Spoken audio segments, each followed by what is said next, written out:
With us now are 4 educators from different parts of the country who all are facing the impact, they say, of the debate over teaching the history of race in America as a teacher.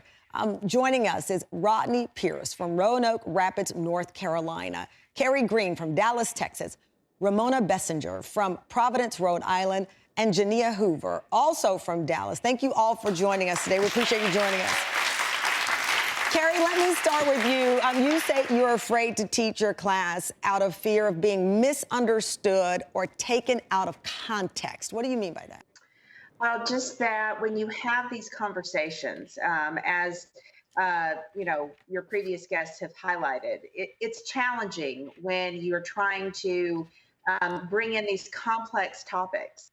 And you never know if somebody's, if you say something a little bit off, if somebody interprets it in a way that you did not intend, and it kind of prevents you from being able to correct, repair, if there is a misunderstanding. And so that's part of what I feel like is the big concern, is that even when you're just teaching regular U.S. history, and you're talking about these issues,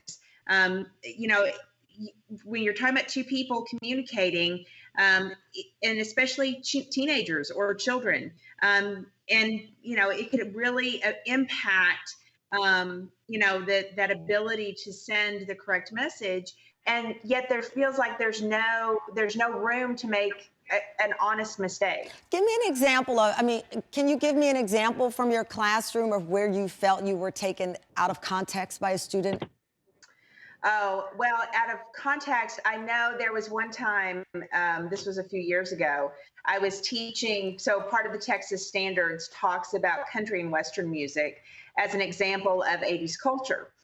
And so I was trying to include and kind of complicate the story by saying there was also rap music that was coming out. So you have country and Western that was popular in the 80s, but then you have rap music.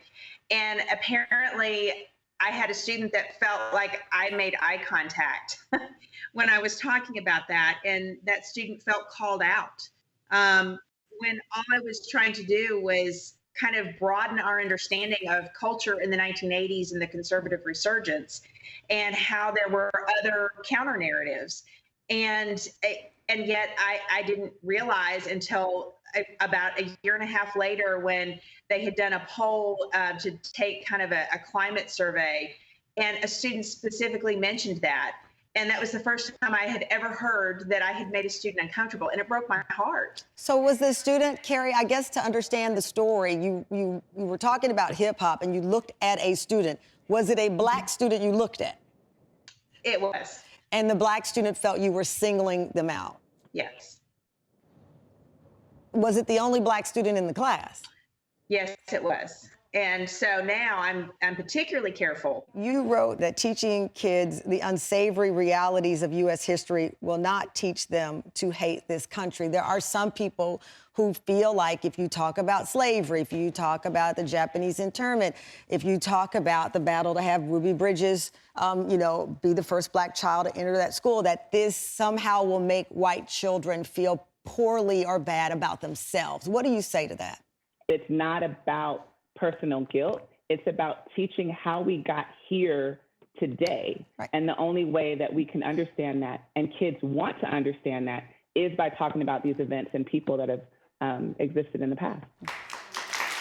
Rodney, you helped write the standards for middle school social studies in North Carolina. You are worried that some of these laws, like the one in Texas, could be coming to North Carolina.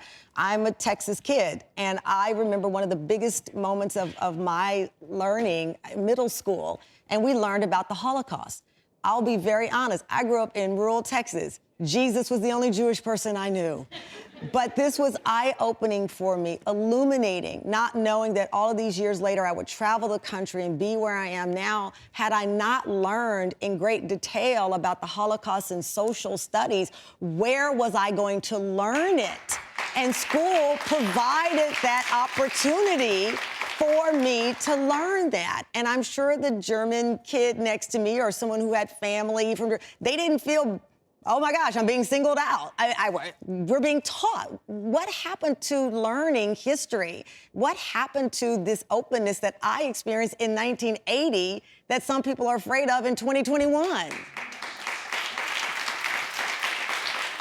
Well, thank you for having me, Tamron. Thank you for having us. And I want to say at the outset that my views are my own and don't represent my district. I believe what's going on in our country as it pertains to curriculums that are being written to be more diverse, equitable, and inclusive, and to particularly capture the experience or the perspective of historically marginalized populations. I believe those things are making people afraid. And the reason they're making people afraid is because it's the same thing that was happening during desegregation. You have Black teachers, such as myself and my colleague, who are teaching a diverse group of children about the history of our country, which at times can be very brutal, very callous, very harsh. And some parents don't want their children to learn that, or they want them to learn a more sanitized version of it. And what we're seeing going on is the same thing that was going on during desegregation. You're going to see more parents withdraw their children from traditional public schools. Are you going to see more teachers at odds? I mean, I want to ask Ramona a follow-up, but I don't want anybody at home to think I'm picking on Ramona because, the navigation of all of this is fascinating. So what is happening behind the scenes in the teacher break room? Are you seeing it spill over into your relationships amongst each other? I see you nodding here. What do you think is happening then? I myself have experienced, this sort of hostility coming from colleagues who were otherwise very good friends. Like I considered, all of the faculty to be good friends. And I have experienced hostility. To be told that because of the color of my skin, I am somehow privileged, that is an insult. And that creates racial tension.